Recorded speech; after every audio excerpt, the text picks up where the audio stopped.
สวัสดีอาจารย์น้องมิซื้อวานักอภัยสุนิยการเป็นนักศึกษาการแพทย์ผู้หนึ่งวันนี้น้องจะมาสาธิตเกี่ยวกับการพันบาดแผลขั้นตอนที่ควรจะพันบาดแผลเมนถ้าจะเสพหรือบำบัดคนเจ็บก่อนคนเจ็บซื้อนั่งข้าวอายุ11 ปีไม่สบายมันไส้มึงบนท้องแขนเกี่ยวกับซักสาเหตุที่คนเจ็บขามุ่งมอแมนมีดบาดแขนหลังจากที่อ่านสิบวันคนเจ็บแล้วก็จะมาล้างมือหากันตอน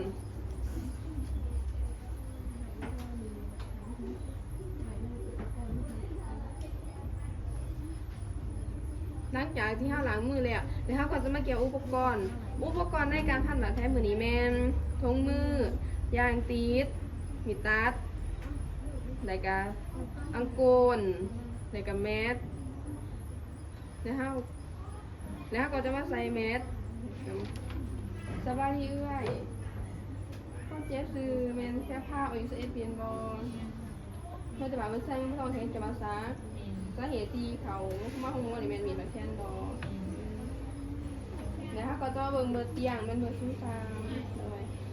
เนี่ยหน่อพ่อเบิ่งบาดแผลเด้อเลยมันเนี่ยหน่อแก้วบอกคิ้วทรงเรื่องในการบาดแผลก็เป็นการหามเลือดในบริเวณบาดแผล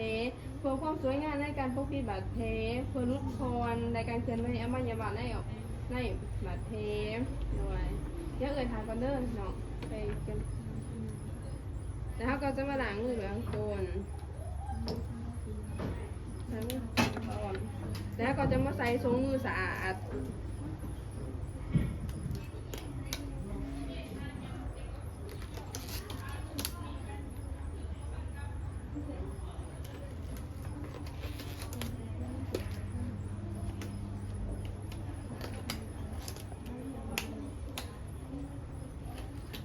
หลังจากที่เขาใส่ถุงมือแล้วเขาก็จะเดินทัศการก็ไม่ยากได้เลยเด้อ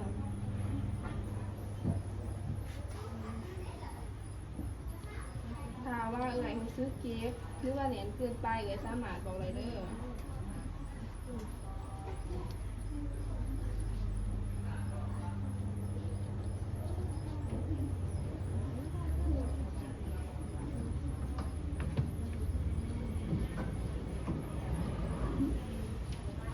หลังจากที่พันแล้วถามว่าขาพันเดือเขาสามารถเอามีดตัดออกลายถามว่าพอดีเขาก็จะเอาสกอตมาตีด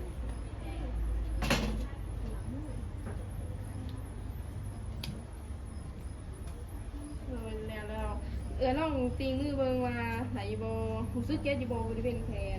เลยหลังจากนั้นเนี่ยเขาก็จะมาเบิ่งสีมือว่ามีสีกำแดโบหรือว่าอย่างมือขาวสกินโบเลยมันแล้วบัดให้เอื้อยเมื่อนี่แม่นให้เอื้อยกินอาหารพวกหาหมูบ่อยแก้หรือว่าดึงเด้อเพราะมือควรทำบ่สะอาดแต่ให้กินยาตามที่หมอสั่งบ่อยซื้อยามากินเองเด้อยาที่หมอสั่งนี่แม่นเพื่อกินการบรรเทาอาการเจ็บปวดเด้อโดยแล้วสามารถเลือกเขาคนไหนเด้อไงเด้อหลังจากที่เฮาเฮ็ดทางการเนี่ยเฮาก็จะมาถอดถุงมือหลังจากถอดถุงมือแล้วก็จะเห็นอุปกรณ์หลังจากที่เขาเห็นอุปกรณ์แล้วเขาก็บันทึกข้อมูลต้องขอบใจ